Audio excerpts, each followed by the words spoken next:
In this video, I will be showing you how to add shadow in Canva. Let's get started. To begin, I start on the main Canva homepage. I move my cursor to the top left corner and click on Create a Design.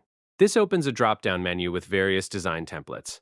I hover over YouTube thumbnail and click on it to open a fresh blank canvas. Once the workspace loads, I click on the blank white canvas page to bring up the top editing toolbar. I click the background color tile at the top left to open the color options menu on the left side.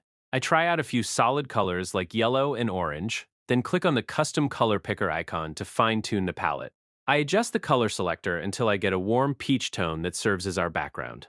Next, I head over to the left sidebar menu and click on the Uploads tab to access my media library. I scroll through my uploaded files until I find the cutout picture of a graduate wearing a cap and gown. I click on the image, and it immediately appears on the center of my canvas. To position the photo properly, I click on one of the corner handles and drag it outward to enlarge the subject.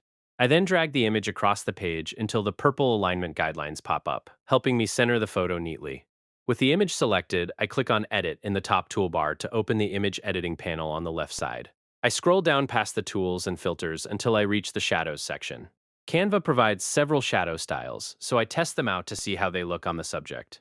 I click on Glow for a soft outer effect. Try Drop for a subtle directional shadow. Select Outline for a solid border, and then experiment with curved, page lift, angled, and backdrop options to preview different depth effects. After reviewing the choices, I select Glow again to customize its appearance.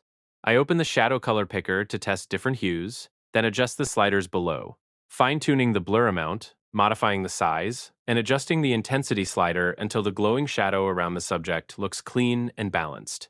Finally, I click outside the image onto the blank background to deselect it and view our finished design. And there you have it. That's the complete process of how to add shadow in Canva.